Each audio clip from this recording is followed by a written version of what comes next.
Yes, what is going on, Freedom Church? How are you guys doing this morning? You guys doing all right?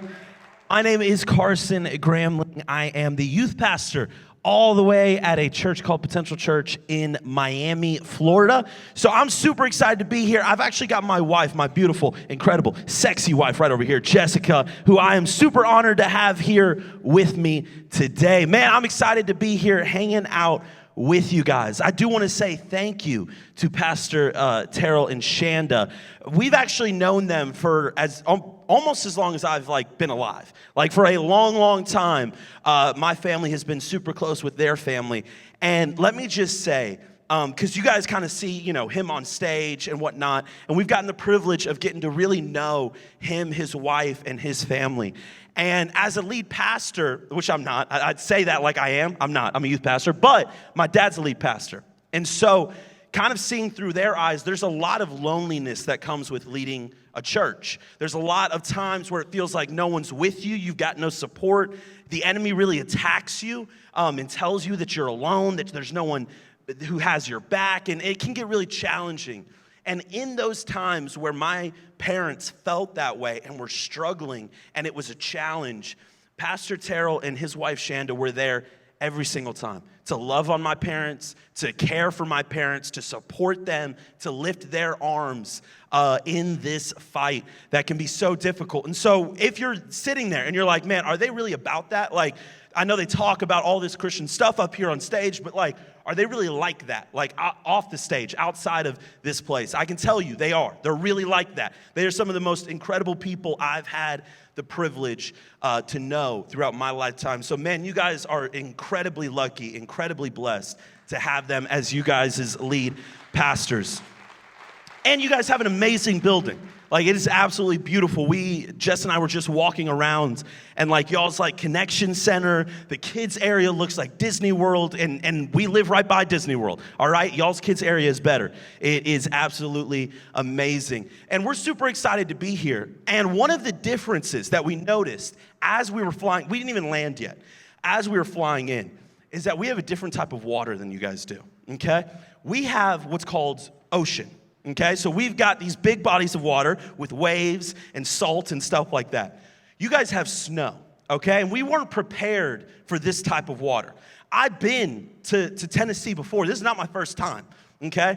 And in the past, it's been cold, but not like this. We actually, Jess and I were like, okay, we're gonna be the young people. We're gonna go out. We're gonna hit the city, right? We're gonna live the city life for a night. We went out to Nashville last night. And we thought we were going to walk around for several hours and all that. We were there for 5 minutes. And we were walking around. I was like, this is miserable. I'm freezing. We're going back. This is not fun at all. It's absolutely freezing. See, the ocean is, it's beautiful water. You got waves. It's hot. It's very relaxing, okay? And so we do something in Miami at our church that's called beach baptism, okay? I don't know if y'all do snow baptisms. Golden idea, all right? Just saying, you don't even have to give me credit. Snow baptism, throw them in the snow, they're baptized, life's changed, all good. But we do beach baptisms over in Miami. And so what we do is we have anyone who's ready to take that next step in their walk with God, we take them out to the beach and we baptize them in the ocean. Now it sounds super pretty. Oh man, that's gotta be gorgeous. It's gotta be so cool, all that stuff. It is cool. But the problem with the ocean is it doesn't do what you want it to. The ocean does whatever it wants to do, right? There's no controlling the ocean. And so I remember being out at a beach baptism. This was awful. We were out at a beach baptism. This is a couple years ago. And I had just started, baptizing people. So I'm just trying to remember what to say. Who am I baptizing? What do I say in the name of what? And I'm just trying to go through that in my head, right? And out of all beach baptisms, this is the biggest waves we've ever had in South Florida. If you've never been to South Florida, our waves typically are not too crazy. They get up there, but they're not crazy. It's not like California or anything like that. Well, this day it was. And it was 6 feet, 6 foot waves that were just crashing over.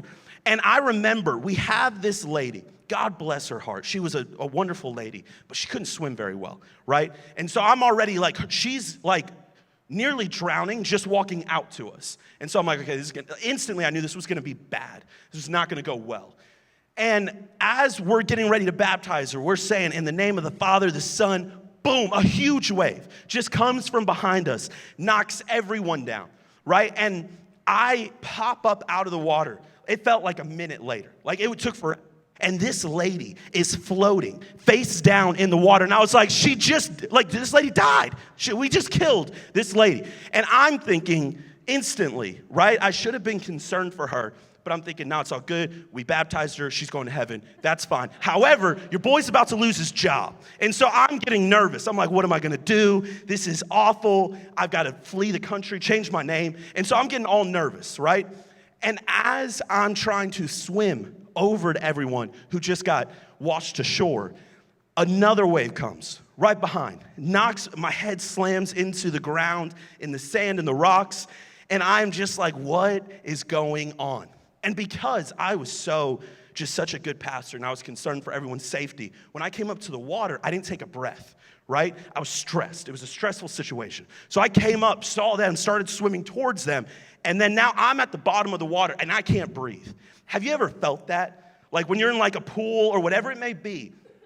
My brother thought it was hilarious to like drown me when I was younger. Like I'm gonna hold him underwater and most likely he'll be able to, he'll live, like when he comes back up. And so he would always do that. And that feeling of not being able to breathe is the worst feeling in the world, right? Like it's awful. No one enjoys that feeling. But often what's interesting is we live our lives in that feeling. See, a lot of times we live our entire life in a situation where we can't breathe.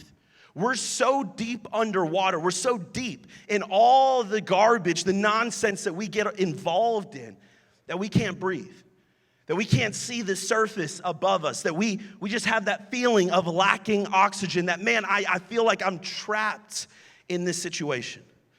There's actually a sport in Florida, and I don't get why people do it. It doesn't make any sense to me. But it's called free diving, okay? I'm sure you guys have heard of diving before, where people throw an oxygen tank on their back, and they go underwater and they look at fish or whatever, right? Well, these people do that same thing, but they don't put a tank on their back. They just go hundreds of feet in the water with nothing, just their lungs, right? Doesn't make any sense. It's crazy people who do this. And what's interesting about that sport is that it's all about how long can you stay underwater? How uncomfortable can you be? Because see, as humans, we all have that tick where our brain says, hey, you need oxygen. You need to breathe. And the difference between free divers is they're able to kind of put that off to the side. They get that same feeling of, man, I need to breathe, and they're able to push that off. And while many of us may not be good at that when it comes to holding our breath, many of us are good at that when it comes to life. Everything around us is telling us, you need to get out of this situation. You've got to get your head above the water. You can't breathe, and we push it off. I'm all right. It's not as bad as it looks. It's not as bad as it feels right now. I will be okay. And we stay underneath the water. And so I was thinking about that, and I was thinking, well, okay, if we're in that situation, if we're underwater, if we can't breathe, then what do? I mean, how do we fix this situation? How do we get out of this situation? And I think there's 3 questions we have to ask ourselves. 3 questions that will help us realize what kind of situation we're in and how we get out of it. First question is your head below the surface? Is your head below the surface? Now, what do I mean when I say that? I mean, have you ever been in a situation where it got much deeper, much quicker than you realized? Have you ever been in a situation where you didn't think it was going to be quite as intense as it ended up being? I'll give you an example. We, over in Miami, as I said, I think I said, I'm the youth pastor there. And so we took the youth to go skiing, right? We took them on a ski trip. And ski trips sound fun in theory. And so Miami doesn't snow, okay? If you haven't been there, it doesn't snow, like not ever. And so the mass majority of these kids have never seen snow before, ever in their lives. And so we were like, oh, it'll be super fun. We'll go skiing, we'll go snowboarding, we'll do all that sort of fun stuff. So we decided to go to Sugar Mountain. I don't know if you guys have been there before. It's not that far from you guys. It's right over in North Carolina, okay? And so we decided to go there, and we are kind of messing around with the green hill, the green slope, whatever it is. And it's like the beginner, right? Like the baby one. And we're having a blast on that. Like, that is intense enough for all of us. But there comes a point later in the day where we were like, you know what, let's do the intermediate. Let's do the one step up. We've kind of mastered this, even though it's been like 3 hours. We haven't mastered it at all, but we feel like we've mastered it. Let's move up one. And so what we were told is that the far left was the hardest, middle was the medium, and the far right was the easiest. We had been doing the far right. We're like, cool, we'll go to the middle, do the medium slope, okay? Well, it was crazy because we're going up and it's beautiful. It's gorgeous. We're looking at it, everyone's laughing. Oh, it's going to be so fun. That's going to be cool. 5 minutes go by. We're still going up. And there's a shift in like the atmosphere of this group. Keep in mind, I took a bunch of students with me up to the top, right? Because if you're going to do something stupid, as a youth pastor, always include other people, right? So that you don't die alone. And so we're doing this, and we keep going up. And we keep going up. And there's kind of a change where everyone was laughing and joking, and then it just gets quiet. And we're just sitting on this lift, and everyone's just looking down. I can just see the fear on everyone's face as we're looking at what we have to go down. Well, we're on this lift for like 11 minutes, climbing to the top of this mountain. And we get to the top, and we find out that it's not the medium. It's not the blue. Blue's a great color. It's not that intimidating. It's not that scary. No, see, we got to the double black diamond of this mountain. And I am faced with a decision instantly, okay? Wise decision, call ski patrol. However, I realize my students, they're ruthless, okay? I would be made fun of for the rest of my life if I took ski patrol down the mountain. So I'm like, there's really only one solution. We have to go down. That's the only way we're gonna get down. And it was wild because I instantly changed from youth pastor to like survival. Like I was praying unholy prayers of like, Lord, if someone has to go, please let it be a student. Let me make it down this mountain. I know you've got big plans for me. I don't want it to end here. And so I'm so nervous. Right in the beginning, it drops down very straight. And then it goes 180 around a little bend and then drops down straight again. And around that curve, it was narrow and it was just the edge of a mountain. And so, like, if you didn't make that turn, you died. Like, you just fell off the mountain, and that was it. That was game over. It's done. And I just remember looking at that, and like, the students, I could see the fear on their face. So I'm like, okay, I have to be strong for them. And so I'm trying to convince them, hey, we're going to be fine. We're going to be fine. It's going to be all good. We're going to make it down. Everyone's going to live. And it's going to be a great story. However, how I was feeling on the inside is most likely I need to start working on my story now and tell your parents. Because there's a good chance not all y'all are coming back. And so I'm trying to work through this in my head. And in that moment, we finally decide to go down, and I end up hitting a rock. I fly off. My arm kind of catches in a weird way. I land on my side with my elbow and my ribs, and I end up breaking a couple of ribs on my right side. Like, it's still even now, and this was like 2-3 weeks ago, and it's still like when I breathe, it like hurts on my side. So it was a dumb decision. When I was up there, I quickly realized I'm a lot deeper than I intended on being, right? And I think a lot of us, we have this situation in life, is we know what we're doing, we're making decisions, we're living our life, and then all of a sudden we get to a place where we're like, how did I get here? How did I get to this place? How did I get to this situation? I mean, we knew we were going on a lift. We knew we were going further up the mountain. We never anticipated on getting as deep in this mess as we were. And a lot of us, our lives are the same way. We get ourselves underwater, so to speak. We have our head submerged underneath the water, and we don't know how we're going to get out. It's like, God, how did I get here? What did I do? Where did I go wrong? What decision should I have made differently? How did I get here? Now, there's a lot of different waters that y'all may be in. I don't know what's holding you under. I don't know what kind of mess you're submerged in. It might be an addiction, something that you tried a time and time and time again to stop doing, and yet you can't. It calls to you every time you try and turn away from it. It might be finances. You just feel like you can't get your foot forward. Every time you try and make the right decisions financially, it blows up. You get frustrated anytime a giving moment comes because the last thing you want to hear about is how you need to give more of your money away. You just feel like you're underwater. You feel like you can't breathe. Maybe it's a relationship. See, that's where Solomon finds himself. I'd heard that you guys heard about David, I think it was last week. So we're going to kind of continue that a little bit here for just a moment. We're going to jump to his son, Solomon.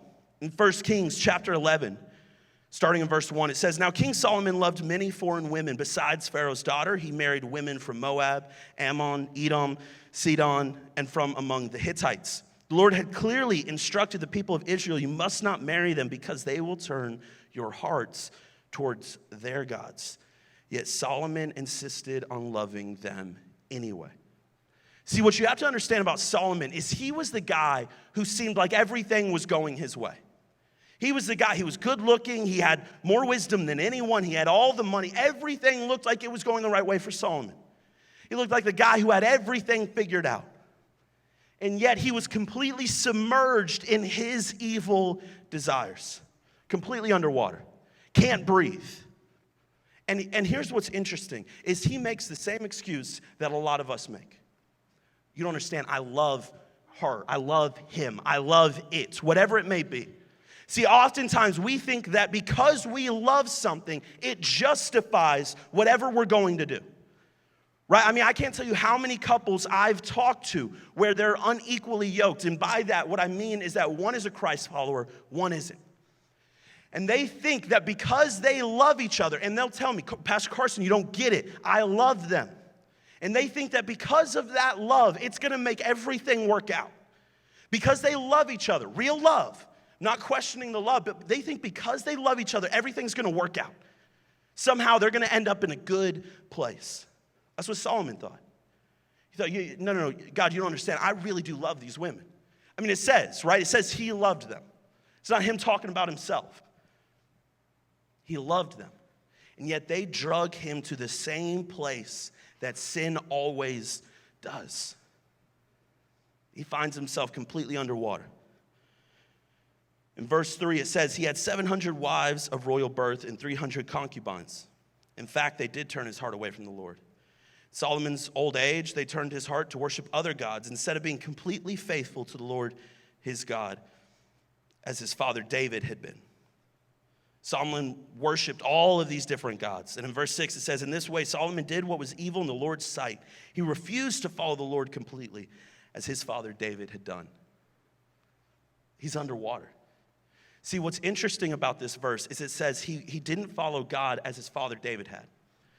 But if you ask people, who in the Bible comes to mind when you think of someone who was created for greatness and they had a huge screw up? David tends to jump to the top of that list. Right? I mean, when you think about people who had everything going for them and yet they made a dumb decision that altered the course of their life, David's always at the top of that list.